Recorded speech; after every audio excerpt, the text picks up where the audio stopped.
Bonjour à tous, aujourd'hui revue matérielle et aujourd'hui on va chez Joyetech pour découvrir leur dernière box, l'Evic VTC Mini, qui est donc la version miniature de l'Evic VT de chez Joyetech.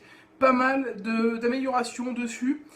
Elle est là surtout pour concurrencer donc le kit Box de chez Kanger et elle m'a été envoyée donc par notre partenaire MyVapor Europe.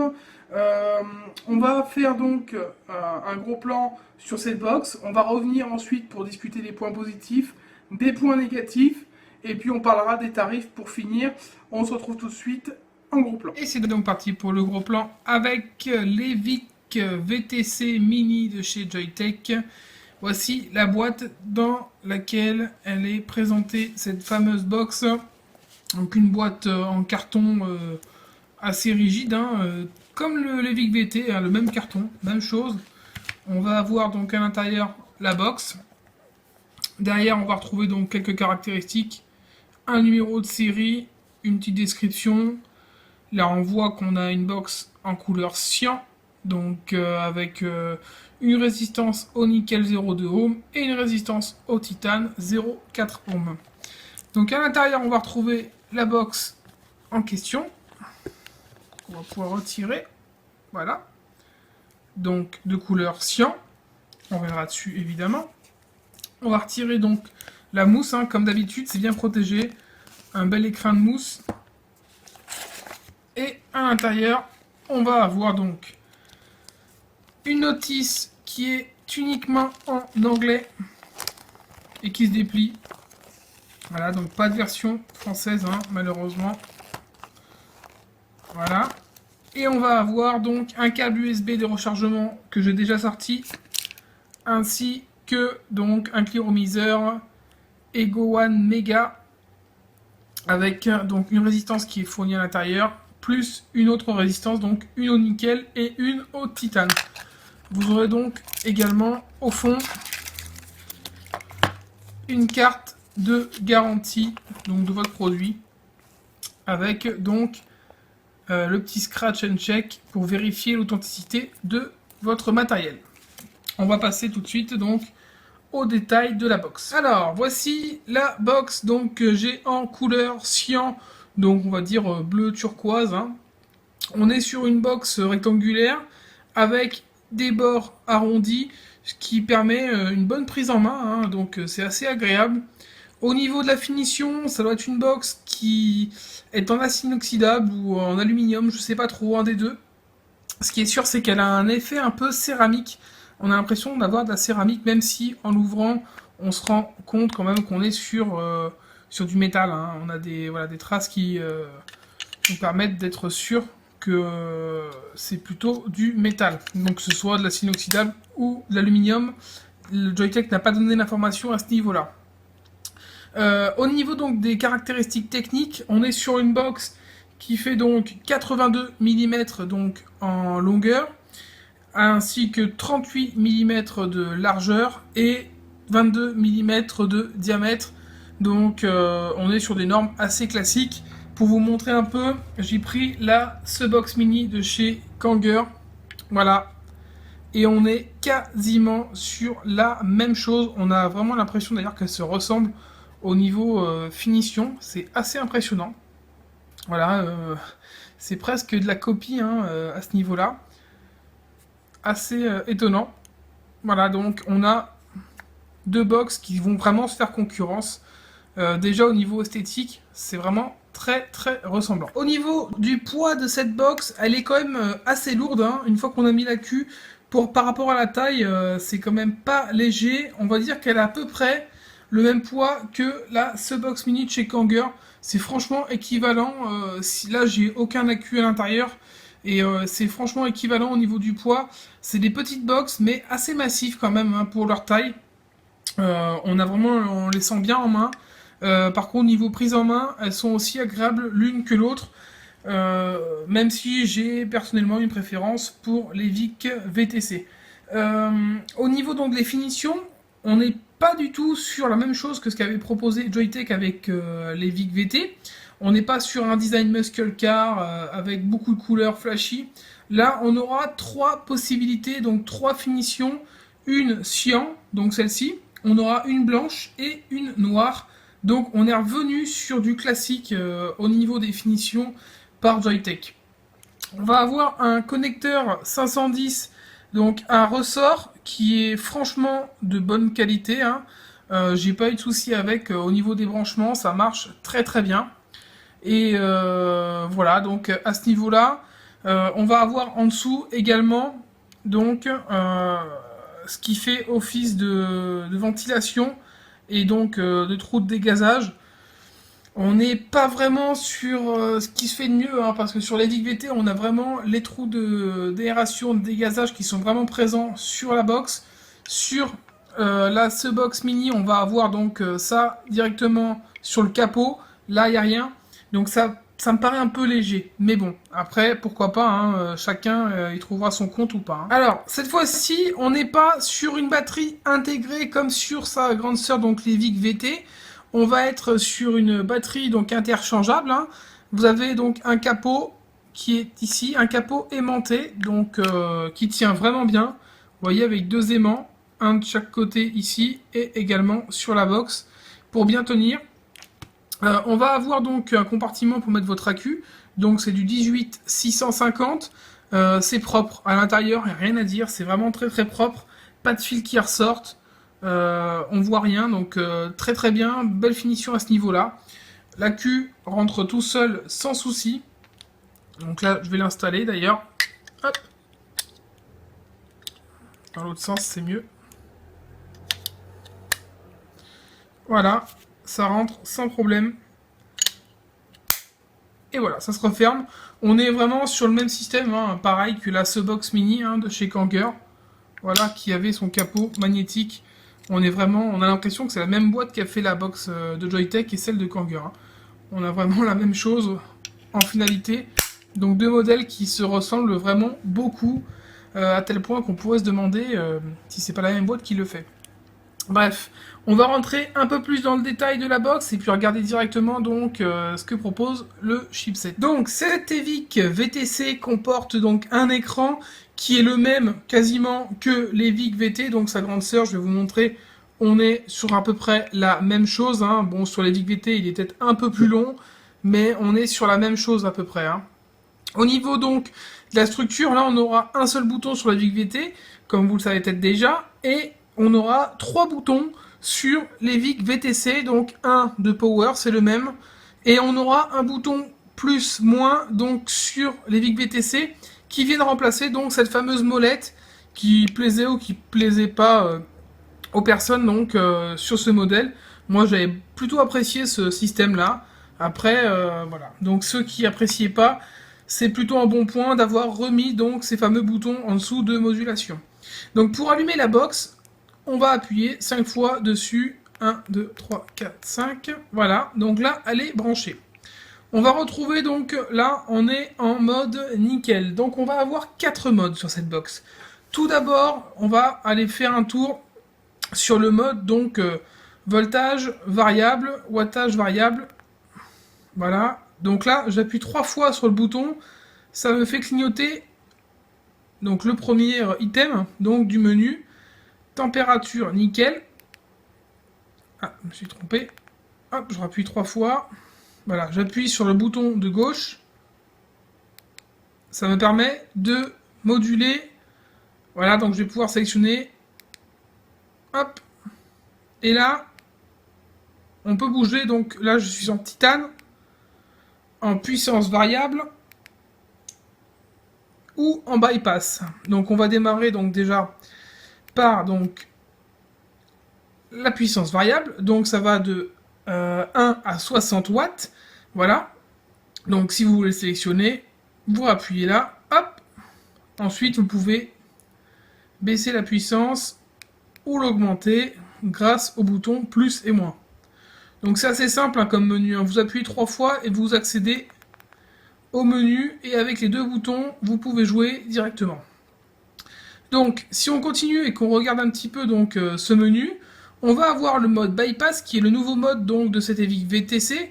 Tout simplement, c'est un mode mécanique, c'est-à-dire que vous allez pouvoir utiliser votre box comme un mode méca.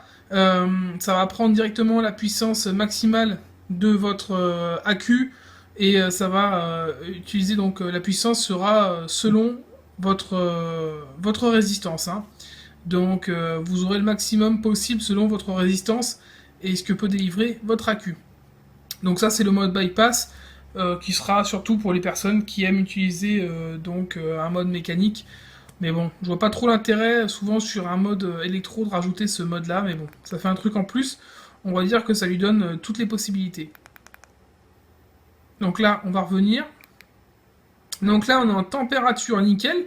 Donc on est en mode nickel. Hop. Donc là, j'ai une résistance au nickel à l'intérieur. Je vais pouvoir donc moduler là le contrôle de température qui va donc de 100 à 315 degrés Celsius.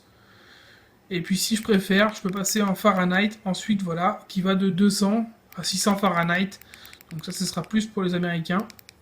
Voilà, donc, et ça accepte des résistances de 0,05 ohm à 1 ohm, donc en contrôle de température VT-NI, donc en nickel. Vous allez avoir également juste derrière, donc le contrôle de température titane, donc TI. Même système, hein, vous allez pouvoir varier votre puissance donc toujours pareil entre 1 et 60 watts, mais en utilisant donc le contrôle de température de 100 à 315 degrés ou de 200 à 600 degrés Fahrenheit, et ça accepte également des résistances entre 0,05 à 1 ohm, tout simplement. Et puis donc je vous ai déjà montré la puissance variable.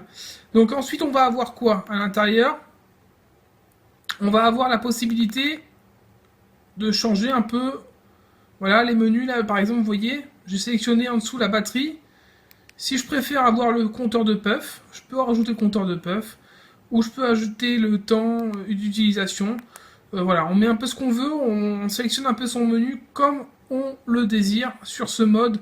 C'est à peu près le même système que sur les VIC-VT. Hein. Honnêtement, c'est la même puissance, c'est le même chipset, sauf le mode bypass qui a été ajouté.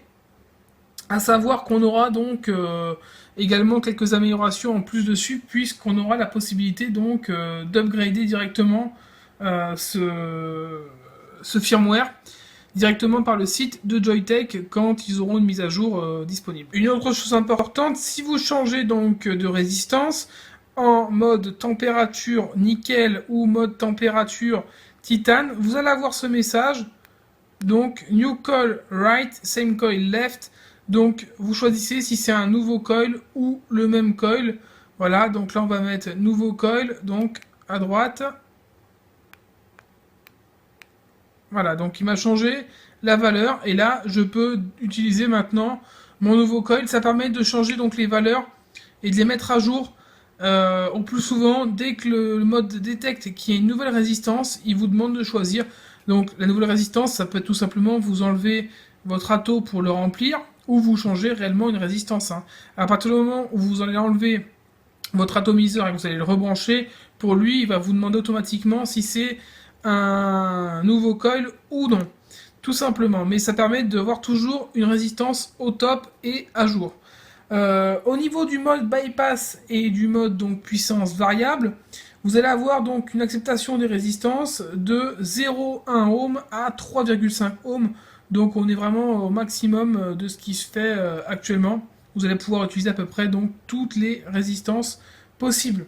Dessus, vous allez donc pouvoir retrouver donc la valeur de votre résistance, vous allez pouvoir retrouver donc l'autonomie de la batterie et également des fonctions habituelles sur ce type de mode, donc une protection pour interdire l'utilisation de plus de 10 secondes, une protection contre les courts-circuits et une alerte donc de température au-dessus de 70 degrés.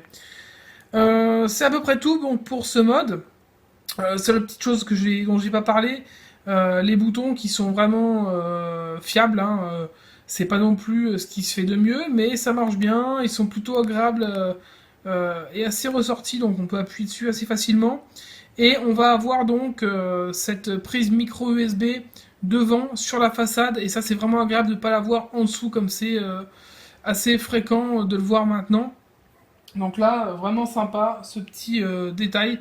Comme sur la Box Mini, on a donc cette prise micro USB sur la façade à l'avant. Alors, pour ce qui est de l'atomiseur Igo One Mega, encore une fois, j'en ai déjà parlé de cet atomiseur plusieurs fois, hein, dont dans la revue de l'Evic VT. Donc sur cet Evic VTC, c'est exactement le même atomiseur qui est proposé. Un atomiseur qui a une contenance de 4 millilitres, qui fait donc un diamètre de 22 mm et qui va être assez pratique, hein. On a un drip tip modulable, donc interchangeable. Hop. Vous pouvez le changer tout simplement. Vous allez avoir donc un système d'airflow qui va vous permettre de régler comme vous le souhaitez. C'est assez pratique. On va avoir des petites fenêtres, ça fait partie du moins de cet atomiseur. Hop, on va le démonter. Et là, le remplissage, pas forcément évident. Je vous conseille de le faire avec une pipette ou une seringue. Voilà, évitez tout ce qui est pipette en verre parce que franchement, c'est pas évident de le remplir. Voilà, mais bon, c'est le plus chiant en fait, c'est de voir surtout le liquide où on est, donc le liquide à travers les vitres, même si c'est le modèle peut-être où ça se fait le mieux, parce que c'est le plus gros, hein. Sur l'Igo One donc classique, c'est franchement pas évident. Là, les trous sont un peu plus gros, donc on voit un petit peu mieux. Sinon, on va avoir donc deux types de résistance fournies avec. On va avoir donc tout d'abord cette petite résistance au nickel. Donc cette résistance au nickel de 0,2 ohms. Donc elle marche avec le contrôle de température sur le mode Evic VTC. Donc elle vous permettra d'avoir quand même des sensations assez importantes, assez fortes, hein. Vous allez avoir une vape assez puissante, où vous aurez un bon rythme de croisière à partir d'environ 40 watts, et vous pouvez les pousser jusqu'à 60 watts, hein, sans problème, si vraiment vous voulez avoir une grosse vape avec un gros volume de vapeur et un très gros rendu. Mais bon, personnellement, c'est vraiment pas ce que j'aime le plus. Sinon, vous allez avoir également cette résistance donc au titane, donc résistance au titane qui a une valeur de 0,4 ohms. Bon rendu de saveur également, et vous pourrez vaper un peu plus tranquillement. Elles sont moins agressives que les résistances donc au nickel.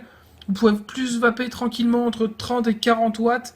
Voilà, sans souci. Et puis vous pouvez les monter également jusqu'à 60 watts si vous le souhaitez. Voilà. Donc ça, c'est pour l'atomiseur. C'est un atomiseur qui reste quand même à inhalation directe.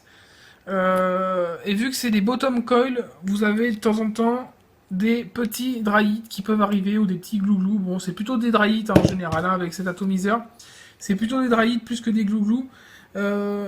Donc à vous de bien les amorcer, les réamorcer de temps en temps si vous voyez que tout va dépendre en fait de votre utilisation, hein. Si vous avez l'habitude de chain vape par exemple, pensez à la réamorcer assez souvent pour pas avoir trop de soucis. Donc voilà, on a vraiment un setup agréable et plutôt puissant, donc avec cet Evic VTC et son atomiseur Igo One Mega.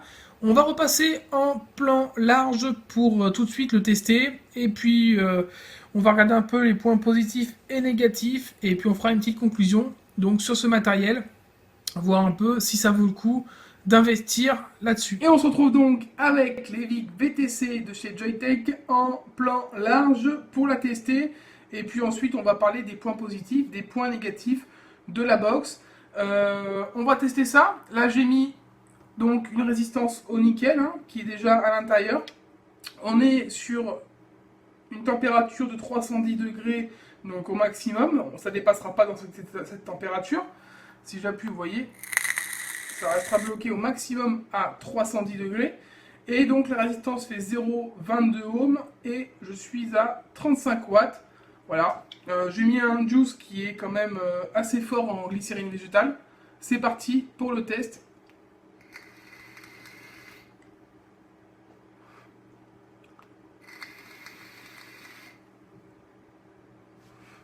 Donc ça marche franchement très bien. Avec un tirage très serré. On va voir avec un tirage aérien.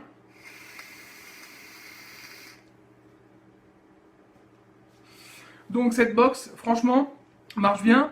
Au niveau du Cliro, donc Ego One Mega, il est bien. Il peut y avoir des fois des petits dry hits, des petits soucis. Encore que pas trop sur les résistances au titane et au nickel, c'est plus sur les résistances à 0,5 ohm, les résistances classiques au Cantal. Mais en l'occurrence, ça marche plutôt bien, même si on n'est pas sur le meilleur atto qui se fait sur le marché, mais ça marche bien. Alors, au niveau de la différence entre les VIC VT et les VIC VTC Mini, vous voyez, on a quand même une différence de gabarit. Voilà. D'ailleurs, on peut voir, là, je vous en parlais. Là, on a la ventilation qui n'a pas été récupérée là. C'est dommage. C'est assez dommage, mais bon. C'est un choix du constructeur. Hein. Et puis, principalement, donc, cette partie, donc, qui a été remplacée directement par les boutons qui sont en dessous. Alors, on va faire les points positifs, les points négatifs de cette box, donc EVIC VTC Mini. Au niveau des points positifs, qu'est-ce qu'on a? Tout d'abord, on a un très très bon rapport qualité-prix. Faut voir que cette box, moi je l'ai notée à 86,89 € chez notre partenaire My Vapors Europe. En regardant un petit peu sur le net, on est à peu près dans les mêmes tarifs pour le kit complet que le kit ce box de chez Kanger. Pour moi, celui-ci est un poil au-dessus pour pas mal de raisons. Et on reviendra dessus, donc en conclusion. Mais un très très bon rapport qualité-prix. Au niveau du choix, on est sur un pack tout en un. Voilà, dedans on a la box, on a l'atomiseur, il nous manquera que l'accu. Voilà, et pensez évidemment à choisir des accus à forte décharge. Si vous n'y connaissez rien, demandez à un vendeur, demandez à des personnes qui s'y connaissent bien, avant d'utiliser des atomiseurs sub-ohm sur cette box. Si vous n'avez pas d'accu donc spécial, vous pouvez prendre vous avez pas mal de choix. Hein. Vous avez les FS Purple, vous avez les VTC de chez Sony. Pas mal de choix qui vous permettront d'être sécurisés, mais ne faites pas n'importe quoi avec les accus. On a une box qui est quand même petite, donc miniature, hein, et elle est compacte. Donc en main, vous voyez, on voit que l'atto. Donc c'est franchement bien. Pas de souci à ce niveau-là, encore une fois. On est sur une toute petite box, une box miniature, et c'est ce qui se fait actuellement, et c'est vraiment à la mode. Voilà, on en a encore une là. Toutes les box actuellement, la plupart sont vraiment dans un format miniature. Le but, c'est comme rester discret. Ces modèles de ce genre-là, ça reste quand même assez réservé aux personnes qui veulent avoir des box vraiment prominentes, mais sinon, c'est assez rare quand même. Sur le marché, on a plutôt des box discrètes. On va avoir donc un chipset qui est le même que celui de l'EVIC VT, avec des améliorations. On va retrouver ce fameux donc, mode mécanique, mode bypass que je vous ai montré. On va avoir également le changement au niveau donc, du choix. On n'est plus sur le petit contrôle ici qu'on avait donc, sur l'EVIC VT avec la molette. On récupère à la place donc, les deux boutons. On va avoir la possibilité de mettre à jour le firmware donc, du chipset dès que ce sera disponible donc, en ligne sur le site de Joyetech. Donc pas mal d'améliorations à ce niveau-là, pas grand chose à dire, hein. Du bon boulot, encore une fois, parce qu'en plus c'est un chipset qui marche très très bien, donc qui envoie bien. Donc on n'a pas à se plaindre, pour moi ça envoie plus que le kit box de chez Kanger. Hein. On va avoir donc la présence d'un contrôle de température, donc ça c'est encore un point positif, parce qu'actuellement ça fait partie de ce qui se fait depuis peut-être pas le début de l'année, si depuis le début de l'année. Hein. On a du contrôle de température un peu partout, ça devient une obligation presque sur les box. Donc à voir que cette box quand même a un contrôle de température, a un mode titane, a un mode nickel, a un mode mécanique et a un mode voltage variable. Excusez-moi, puissance variable. Donc du coup on a vraiment tout dessus. Ça va être compliqué de faire mieux pour des petites box à ce prix-là et dans ce format. Et on va avoir donc la batterie interchangeable, ce qu'on n'avait pas donc sur le mode EVIC VT. Ça a posé beaucoup de problèmes à certaines personnes parce qu'ils trouvaient le mode sympa, mais le fait de ne pas pouvoir changer les batteries, il y a des gens qui adhèrent pas du tout. C'est vrai qu'à partir du moment où votre batterie est morte, si vous ne savez pas démonter et venir tout changer le bordel, vous pouvez la mettre à la poubelle. Alors que là, la batterie est morte, hop, on enlève le capot et on vient récupérer la batterie, on la change, problème réglé. D'ailleurs, en parlant de ça, comme je vais pu vous montrer, au niveau du système du capot et donc de la batterie, on est sur le même système que le kit Box de chez Kranger. Au niveau des points négatifs maintenant de cette box, on a une finition qui à certains endroits peut poser problème. Bon, après c'est très très léger, hein. Franchement, j'ai vu quelques petites traces, mais rien à voir avec la finition de Kranger et de la Box Mini qui est limite défaillante sur certains modèles, hein. On a carrément la peinture qui se barre, donc ça c'est vraiment pas cool. Là c'est pas le cas. Là c'est pas le cas, on a quand même un produit qui est bien fini. Alors on va avoir donc une box un peu lourde pour sa taille, hein. Le choix d'utiliser de l'acier inoxydable avec une espèce d'effet céramique, c'est quand même pesant, surtout pour les femmes en fait, parce que pour les hommes ça va aller, pour les femmes ça va être peut-être un mode un peu trop lourd. Donc à voir pour refaire la même, mais peut-être en VTC mini allégé avec une box plus légère, hein, tout simplement, et aussi maniable. On n'a pas de trou de ventilation, donc comme sur les Vic VT en dessous, et ça je trouve ça franchement dommage de ne pas avoir récupéré ce concept, hein. Là les deux petites fentes qu'il y a en dessous pour le dégazage, c'est un peu ridicule. Par rapport à ce qu'ils avaient fait sur l'ancienne version. Bref, c'est encore un choix de Joyetech, hein. On va avoir donc pas de contrôle de température pour le mode puissance variable, mais ça, bon, on leur pardonnera. Et on a un manuel uniquement en anglais, encore que c'est une version test que j'ai, donc je ne peux pas vraiment le confirmer. Mais en tout cas, sur ce que j'ai moi, on a un manuel qui est uniquement en anglais. Voilà. On va passer donc à la petite conclusion, au tarif. Et donc, il est temps de conclure sur cette box EVIC VTC de chez Joyetech. On a vraiment tout dessus. On a vraiment tout ce qu'il faut, hein, des modes différents, donc titane, nickel, contrôle de température qui va avec. On a donc le mode évidemment puissance variable avec également donc même un mode mécanique. On a un écran lisible. On a une bonne qualité de vape, hein. Il n'y a rien à dire à ce niveau-là, encore une fois, c'est du bon boulot. Pour moi, c'est vraiment un EVIC VT qui a été amélioré, qui a été remis en mini, hein, parce que il est quand même moins massif. Ils ont fait des améliorations dessus. En plus, avec les mises à jour du firmware, ça va être vraiment sympa. S'il y a des nouveautés qui arrivent, ça va pouvoir se mettre à jour, ça va être vraiment pratique. Voilà, je pense que c'est un bon investissement à faire pour ceux qui n'ont pas encore acheté des EVIC VT ou de kits box, ou qui voudraient en changer, hein. Mais si vous n'avez pas encore investi dans ce genre de box et que vous voulez vous y mettre, choisissez celle-là. Honnêtement, actuellement, si vous voulez vraiment un combo avec l'atomiseur et la box, choisissez ce kit. Il est vraiment au top. Il n'y a pas grand-chose à dire dessus, il y a quelques défauts, évidemment, mais c'est des défauts qui restent vraiment minimes. Alors au niveau du tarif, je vous l'ai donné, c'est 86 €, donc le kit, environ. 86 €, c'est chez notre partenaire My Vapors Europe, donc le fournisseur officiel de Joyetech en France. Et vous pourrez évidemment le retrouver dans les mêmes tarifs que, on va dire, la Box. En général, j'ai regardé sur la plupart des sites, le kit donc EVIC VTC Mini est à peu près au même tarif que le kit Box, et honnêtement entre les deux, il n'y a pas photo. Les EVIC VTC le dépassent de loin, donc n'hésitez pas. Ça vaut vraiment la peine parce que c'est un mode qui marche très très bien. Voilà, donc pour nous, c'est un avis excellent. On se retrouve très bientôt pour une prochaine revue liquide ou matériel. Et puis je vous souhaite une bonne journée ou une bonne soirée et surtout une bonne vape. Ciao!